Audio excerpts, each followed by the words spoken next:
بيبدأ فيلمنا ببنت محجبة بتجري وشاب بيجري وراها، ومن الواضح ان هو يعرف البنت دي لانه بيمسك ايديها وبيطلب منها تقلع الحجاب. تظهر البنت دي وبتقول انها اسمها خديجة وهتحكي لنا قصتها. وبنرجع فلاش باك وخديجة في هولندا وراكبة الاتوبيس، وبتطلع بنت الاتوبيس وما بترضاش تقعد جنب خديجة عشان محجبة، لكن خديجة ما بتديش اي اهتمام، لكن بتتضايق من موقف البنت ليها. وبعدها بتلاحظ خديجة إن في حرامي عايز يسرق البنت اللي مرضتش تقعد جنبها، وبتاخد خديجة البنت وبتنزل بسرعة من الأتوبيس، وبتتعصب عليها البنت وهي مش فاهمة إيه اللي بيحصل، لكن بتفهمها خديجة إن كان في حرامي عايز يسرق شنطتها، وبتطلب منها تطمن على حاجتها اللي في الشنطة. وبتبتدي تبص على شنطتها وبتكتشف إن الحرامي قطع الشنطة، لكن الحرامي ملحقش ياخد حاجة عشان خديجة خدتها ونزلت من الأتوبيس بسرعة. وبتشكرها البنت على وقفتها جنبها، وبيتعرفوا على بعض، وبتقول لها ان اسمها كاميلا وانها من اندونيسيا وبتدرس في الجامعة. وبتعرفها خديجة بنفسها وبتقول لها انها من هولندا وبتدرس الادب الاندونيسي. وبيكون في صحفي اسمه نيكولاس بيصور المناظر الطبيعية، وبيلفت نظره جمال خديجة. وبيرجع نيكولاس على شغله وبيعجب مديره جدا جمال خديجة وتصويره، وبتلفت نظره خديجة وهي ماشية. ده غير ان ضوء الشمس عمل هالة على خديجة وخلاها تبان الصورة بشكل مميز.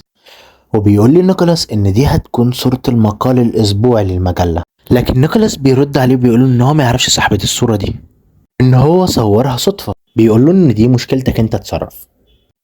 نيكولاس ما بيكونش قدامه حل غير ان هو يروح يدور على صاحبة الصورة ديت ويستأذنها. وبيدور نيكولاس في نفس الشارع اللي صور خديجة فيه، وبيشوف نيكولاس خديجة بالصدفة وهي خارجة من المكتبة اللي شغالة فيها، وبتركب عجلتها وبتمشي. وبيمشي وراها نيكولاس لحد ما بيشوفها بتقابل مجموعة بنات قدام مسجد، وبتدخل خديجة هي وأصدقائها المسجد عشان تصلي. وبينتظرها نيكولاس لحد ما تخلص وبيعرفها بنفسه، وبيقول لها ان هو صورها صورة صدفة وهي ماشية في الشارع، وبيوريها الصورة وبيستأذنها ان هو هينشرها في المقالة الأولى للجريدة، لكن بترفض خديجة طلبه وبتسيبه وبتمشي. وبيرجع نيكولاس لشغله محبط وبيقابل صاحبه وبيحكي له اللي حصل، وبيقول له صاحبه ان هو لازم ياخد موافقة خديجة. بالليل بيكون نيكولاس في بيته قاعد بيقلب في صور خديجة، والظاهر ان هو معجب بيها. وتاني يوم نيكولاس بيروح لها المكتبة اللي هي شغالة فيها. اول ما بتشوفه خديجة بتعرف ان هو جاي يكلمها في موضوع الصورة تاني، لكن بتفضل عند رأيها وبتقوله ان هي مش حابة تنشر صورتها. لكن نيكولاس بيقول لها ان دي هتكون دعاية كويسة للبنات المسلمات في اوروبا. فبتسأله خديجة ان هو يعرف ايه عن البنات المسلمات، فبيسكت نيكولاس وما بيلاقيش اجابة. فبتبتسم خديجة وبتقوله ان هو يدور على اجابة لسؤالها وبعد كده يجي يتكلم معاه في موضوع المقالات. وبيشتري نيكولاس كتاب عن الدين الاسلامي وبيكون محبط جدا. وبعد كده بتكون خديجة راجعة من المكتبة بتقابل كاميلا بالصدفة، وبيتفقوا تاني يوم ان هما يتقابلوا في الكافيه عشان خديجة محتاجة من كاميلا انها تساعدها في بحث بتعمله عندها في الكلية. واثناء ما هما بيتكلموا بيظهر شاب متخفي بيبص على خديجة من بعيد، وبيتأكد ان هي خديجة. وتاني يوم بيتقابلوا كاميلا وخديجة في الكافيه، وبتقول كاميلا لخديجة ان هي اتكلمت مع صديق ليها وده عشان يساعدها في بحث خديجة. وبعد شوية بيحضر صديق كاميلا اللي هو كوجو، زميل نيكولاس في الجريدة. وبنعرف ان كوجو استغل الفرصة وجاب مع نيكولاس.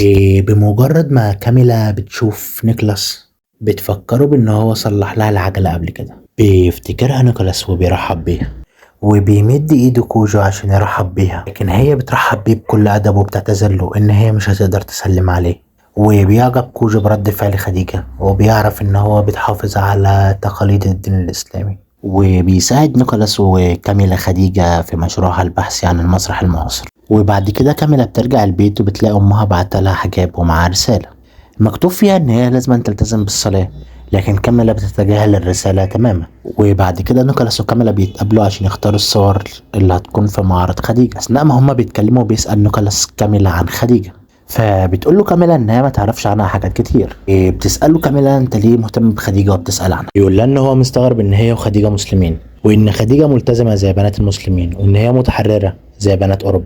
فبتساله كاميلا ان هو بيحب البنت الملتزمه ولا البنت المتحرره، فبيقول لها ان هو مش بيفكر بالطريقه دي. بيقول لها ان كل اللي لفت نظره ان بنتين من نفس الديانه مختلفين بشكل كبير جدا عن بعضهم.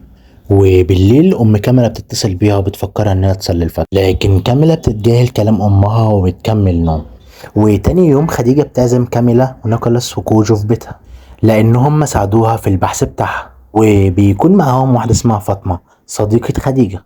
وبعد الأكل بيسأل نيكولاس فاطمة هو ليه البنت المسلمة لازم تلبس حجاب، فبتمسك فاطمة قطعتين من الحلوى، واحدة مغلفة والتانية مش مغلفة، وبتقوله لو هتاكل واحدة منهم هتختار أنهي واحدة. فبيرد عليها نيكولاس وبيقول لها طبعا هختار المغلفة، بس هو انت ليه بتسأليني السؤال ده يا فاطمة؟ فبتقول له فاطمة ان هو كده جاوب على سؤاله بنفسه. وبتقول له فاطمة ان المرأة في الاسلام ملكة، مش مسموح لاي حد يلمسها. بتقول له ان الحجاب فرض وركن اساسي في الدين الاسلامي، وان احنا بننفذ اوامر ربنا. بتسمع كاملة كلام فاطمة وبتحرج جدا ان هي مسلمة ومش لابسة حجاب.